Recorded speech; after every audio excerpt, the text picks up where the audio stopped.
away from here. It is. Perfect. Thank you, Carrie. Nikki, as always, you're up. Good morning, everyone, and happy Monday. So interest rates from a mortgage standpoint are pretty stable from where they were last week, which again, I haven't been able to say in a long time. So that's really good news.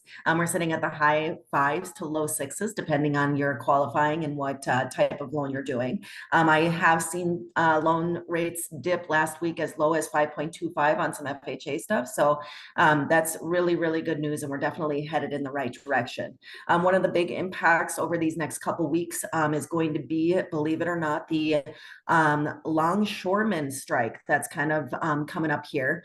So basically what is going on is that any of the 50% of the imports that come into the United States come through ports on the East Coast. Those ports and the association associated with those union members are threatening to strike, and the strike will go into effect at midnight tonight. So what that means is all those goods that are coming into the US will not be coming into the US anymore, or they will just sit there.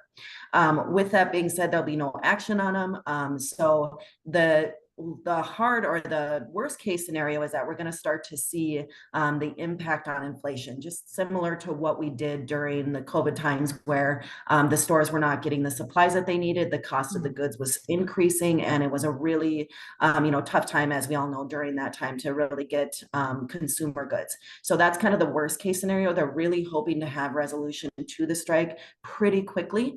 The president does have the ability to invoke the what's called the Taft-Hartley Act, and you probably haven't heard of that since maybe high school in a history class. That was like a long time ago. But what that act does is it allows the president to say, okay, we need an 80-day cooling off period where I will get involved and start helping to negotiate the import-export strike situation and to really help with demands. There's absolutely no plans on them doing that. They actually made a statement saying that they aren't going to invoke it at this time, but it is something that they could do if the strike goes on longer and really try to get the goods back to the stores. So big stores like Walmart, Costco, Target, supply chains for those stores are going to be affected here temporarily, and that's going to have an effect on inflation. So just something for us to keep an eye on as we talk through just the economy and what's going to happen. Obviously, goods across the country affects many things. We talk about the CPI numbers and the cost of goods and how inflation affects rates and how inflation affects the housing market and things like that. So it's just something that we're going to have to keep track of. But for now, as far as the mortgage interest rates were pretty steady and, a little bit of volatility, but nothing near what we have seen in the last, 3-4 months. So that's good news. Beyond that, I just wanted to talk a little bit about Hurricane Helene, just as a reminder, as you talk to people who are looking to purchase homes, and we have, weather acts of God, or, whatever you want to call them, and how that impacts their ability to lend on a property, impacts their ability to purchase a property. A quick reminder that as a lender, we have to send out an appraiser to each property that is affected by, for example, the hurricane, and make sure that that property is still standing, not flooded, in good condition before we can fund on any loan. So I don't know, for anyone that's in those areas, if you do have questions on how, to accomplish this or what the timeline should look like for anything like that, please reach out to me. I'd be more than happy to let you know kind of what the progression of that is. Last thing I wanted to talk about today is actually some interesting thing from a lending standpoint. So the National Association of Mortgage Brokers is working with senators to work on a bill that would prevent credit reporting agencies from selling consumer information for what we call trigger leads. So this is very important for us in the mortgage industry and very important for clients as well. When I, as a mortgage lender, have personal information that is consumer protected information to pull credit for a client, I go to the credit reporting agency, TransUnion, Equifax, and Experian, and I tap into their credit score to get the information that I need. Well, that information, that personal information, email, phone number, and their name is then sold from the credit reporting agencies to different lenders that are buying what we call trigger leads. So if somebody has a pull on their credit, obviously they're in the mode or in the mind frame that they're going to lend or going to purchase something. And so therefore that information can get sold out to all these different lead generation systems. The client will then start to get hundreds, and I'm not kidding you, hundreds of phone calls a day for 3-4 days from different lenders, just absolutely battering them from these phone calls and trying to get that lead from the credit pull that happened. There's a couple things that we do on the lending side in order to prevent that from happening from our side. Number one, we use what's called a pre-screen opt-out. And what that does is it gives us the opportunity to enter the client's information, or gives them the opportunity to enter their information saying, I want to opt out of any sharing for any credit pulls from any credit agency. That's helpful when we go to pull credit. We also do what's called a soft pull. So what a soft pull is it's just a dip into the credit profile of a client and will give us a score, but will not do a hard pull on their credit.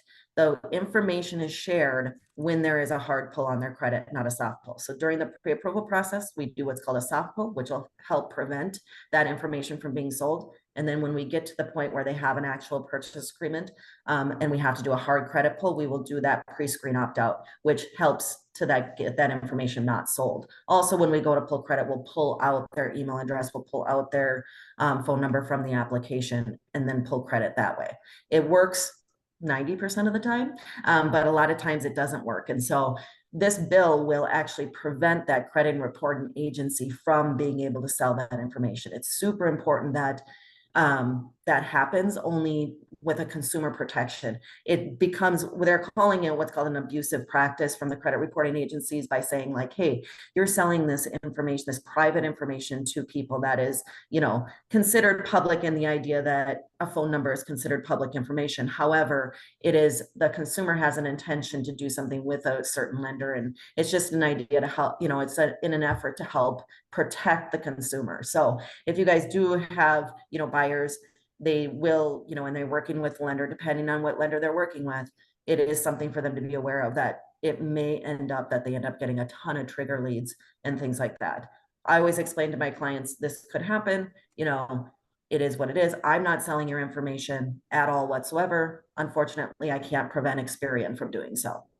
So just something for you guys to be aware of as you're working with other buyers, that hopefully that legislation will go through and we can really stop that practice. But just a really interesting thing that's happening on the mortgage end of things. When would the bill go through? So it's just in the beginning stages of going. We've got support from senators on a bipartisan support. So 40 different senators that are supporting that. So that's kind of the stage that it's in. The bill has been written. If you want to take a look at it, I can send you the link to the actual bill that has been written. But yeah, we're in the beginning stages and hopefully it'll get some legs under it here pretty quickly. Perfect. Before, I mean, I always take notes and can go back and touch base on a couple things, but I want to open it up to the people that are here or carry on live stream. Any questions from what Nikki's just talked about right now? From anyone here? Let me see. I kind of have just a quick question, Nikki. Hi. What are you seeing with buyers? Are they active? Just kind of curious. I just put a listing on and kind of crickets. So just kind of wondering where you're seeing things at with that. I will tell you that is extremely market related for sure, depending on where you are in the country. For example, in Arizona, our listings are up by like 23% over last year, and our buyers are up another 37% from last year. So a lot of activity happening in the Arizona area. That is one of the more active markets right now. In Minnesota, my personal experience in Minnesota is that we're at a little bit of a lull. And I think the reason for that is we got a little bit of a, obviously, decrease in interest rates from the first, you know, Fed decrease. But I think what people are kind of waiting for is saying, okay, by the end of the year. That's kind of been the tone that I've been getting from buyers that I've touched base with is we're going to kind of look around until the end of the year, because they feel like the end of the year and after the election period is when things are going to be a little bit more stable and a little bit, some of their questions from a rate standpoint are going to be answered at that time. So I agree with you. It's a little bit like a little bit of a lull, but depending on the market that you're in and what you're seeing, that's, you know, that's where we're at. Yeah.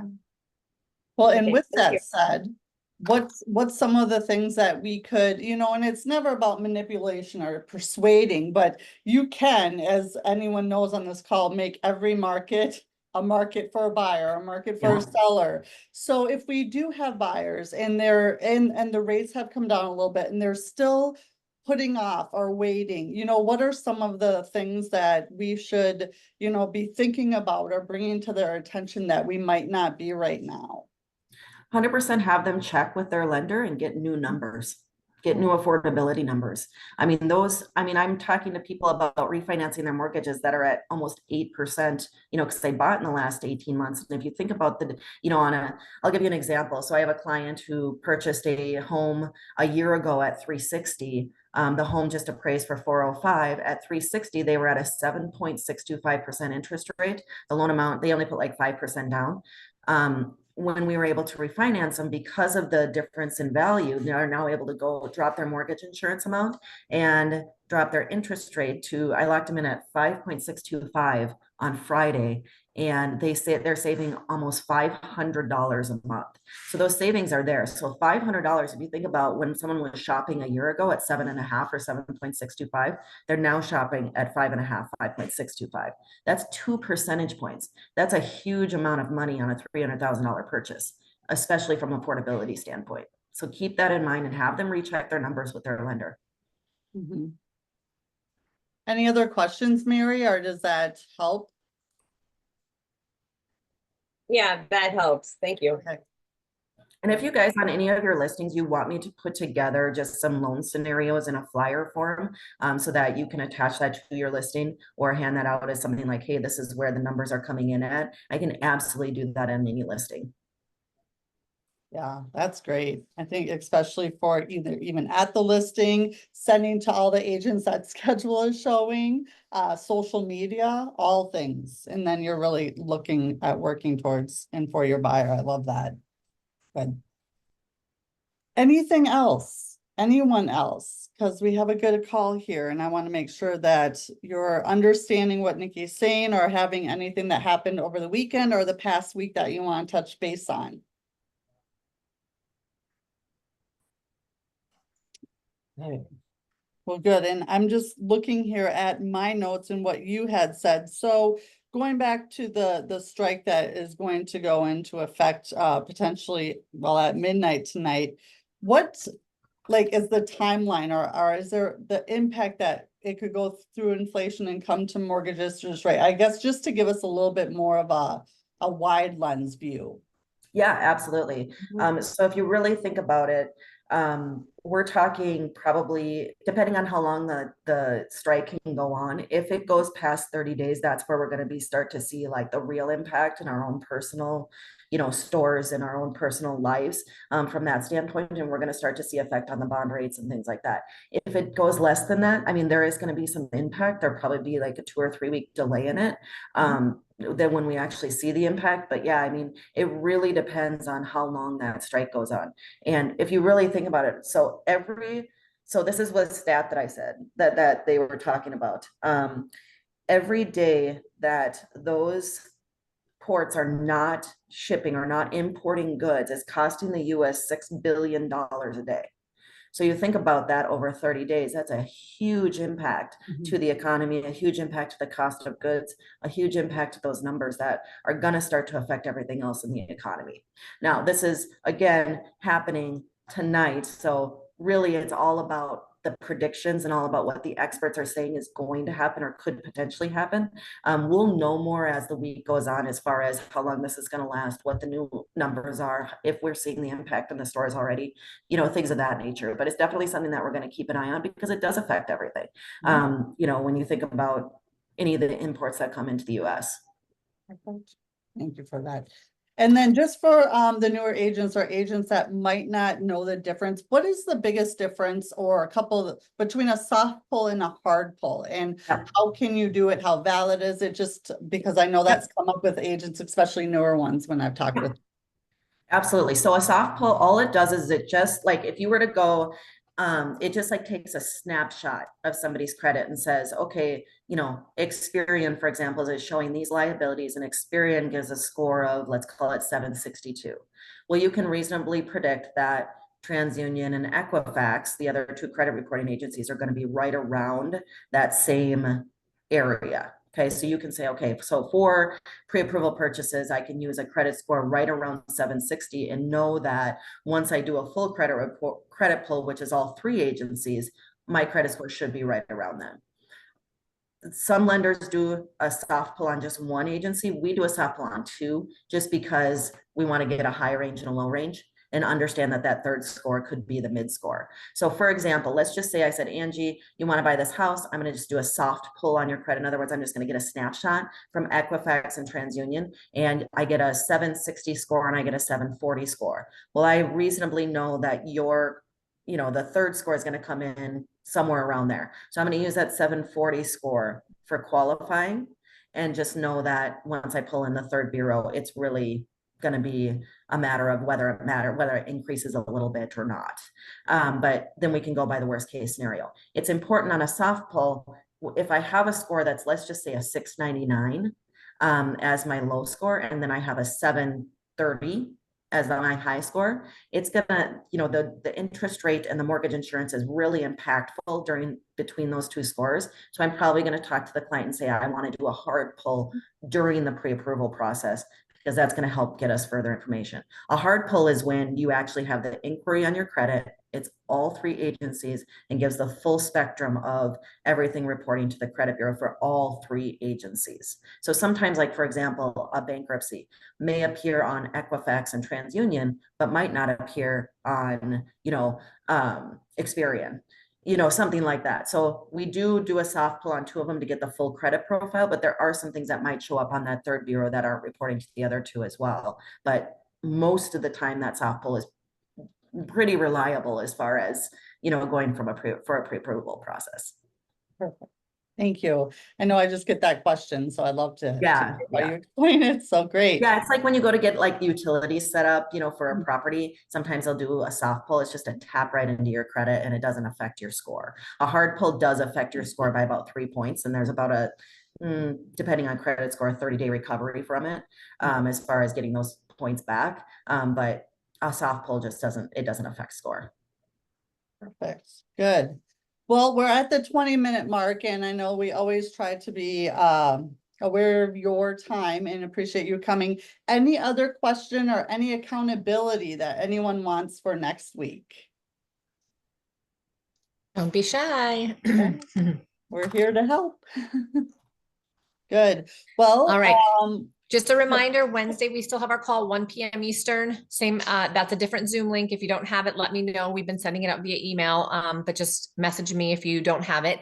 And then Thursday, group coaching. We've had some good people show up for that. That's another great place for accountability and coaching through things from the week. And that is the same Zoom link, just an hour earlier than this call on Thursdays. Okay. So just make sure you jump on the things that are important to you that will help you. But I definitely encourage you to come with some accountability or goals. If you don't come on the Thursday call, use this call for that.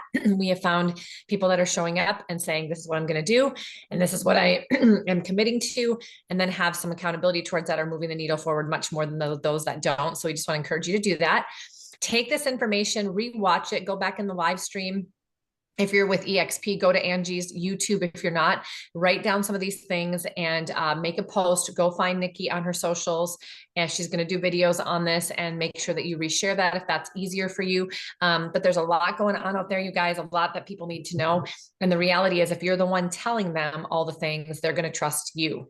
And they're going to come to you. So you have to be out there talking about this stuff. And that's why we give you this call every week. So Thanks, ladies, for being on. Yep. And real quick, I also have business office hours that I'm offering up to any agent from anywhere. And reach out to me if you want to get those. I'm on 4 times this week. So it's 4 hours of free coaching, one-on-one Awesome. accountability, and just help. AngieGerber@gmail.com. So email me and I'll get those over to you as well. Yeah. So you guys, if my times don't work for you, maybe Angie's do. And she's a phenomenal coach, and you can have great accountability there. So we have literally 5-6 times a week. You could go on something, pick the one that works the best for you that you can commit to. It doesn't matter which one it is, but just get involved in something. AngieGerber@gmail.com. Right, Ange? Perfect. Okay, perfect. I put it in the chat as well. Thanks, you guys. Thanks, everyone. Have a great week. Bye. Bye.